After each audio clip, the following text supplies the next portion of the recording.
누이는 30대 초반. 한창 가정을 돌보며 일도 병행하던 시절에 과로로 쓰러졌습니다. 그녀는 늘 가족을 위해 자신을 희생하던 사람이었어요.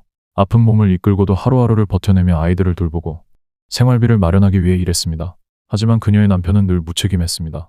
끼니 한 번 제대로 차려준 적도 없었고 월급을 받아도 가족을 위해 쓰지 않았습니다. 결국 모든 짐은 누이 혼자 떠안아야 했습니다. 큰아이가 고등학교에 입학하던 해 누이는 너무도 힘든 현실에 부딪혔습니다. 어느 날 그녀는 저에게 전화를 걸어 떨리는 목소리로 말했습니다. 교복값이랑 등록금을 빌려줄 수 있을까? 정말 미안해. 평생 강인한 모습만 보이던 누이가 울며 도움을 청하는 순간 제 가슴이 찢어지는 것 같았습니다. 그녀가 얼마나 버티기 힘든 상황에 처해 있었는지 그날에서야 비로소 알게 되었습니다. 그럼에도 불구하고 누이는 끝까지 가정을 지키려 했었습니다. 하지만 그녀의 남편은 그런 누이의 헌신을 철저히 배신했습니다. 누이가 병상에 누워 신음할 때조차 그는 집을 비우며 다른 여자와 바람을 피웠습니다. 남편이란 사람은 누이의 아픔에 조금도 귀 기울이지 않았고 자신이 얼마나 큰 잘못을 하고 있는지조차 깨닫지 못했습니다. 결국 누이는 점점 더 병들어갔습니다. 하지만 자신이 힘들다는 말을 한 번도 하지 않았어요. 그녀는 늘 가족들을 먼저 생각하며 자신의 고통을 숨기려 했었습니다. 그러나 그 모든 짐을 혼자서 감당하기에는 그녀가 너무도 지쳐 있었습니다. 그러던 어느 날 누이는 스스로 삶을 포기하고 말았습니다. 그녀가 떠난 후 저는 그녀의 물건을 정리하다가 일기장을 발견했습니다. 일기장에는 누이가 얼마나 오래전부터 힘들어했는지가 고스란히 적혀 있었습니다.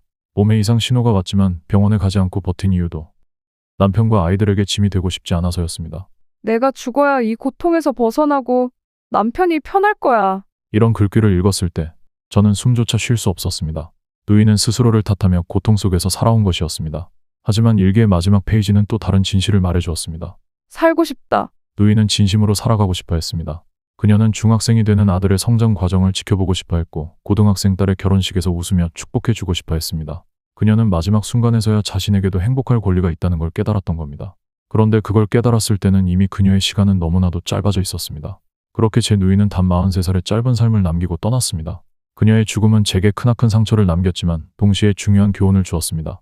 그 교훈은 바로 남편이라는 사람 때문에 자신의 삶을 포기하거나 희생해서는 안 된다는 것입니다. 당신도 절대 자신을 놓지 마세요. 누이처럼 자신의 존재를 남편의 행동에만 의존하지 마세요. 남편이 당신을 배신하고 상처를 주더라도 그 상처 때문에 자신의 삶을 무너뜨리게 내버려 두지 마세요. 삶은 남편이라는 사람에게만 매달려야 하는 게 아닙니다. 오히려 자신을 더 가꾸고 더 행복하게 살아가야 합니다. 그래야 당신의 진정한 가치를 스스로 증명할 수 있습니다. 누이가 떠난 후 저도 큰 충격으로 공황장애를 앓기 시작했습니다. 그녀가 병원에 입원한 지 채 보름도 되지 않아 찾아온 고통이 제 삶을 송두리째 흔들어 놓았습니다. 하지만 지금은 그 시간을 지나왔습니다.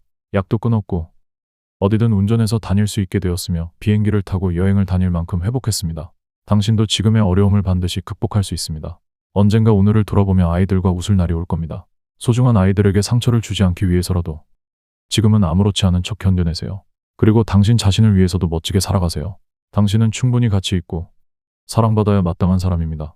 제가 진심으로 당신을 응원합니다.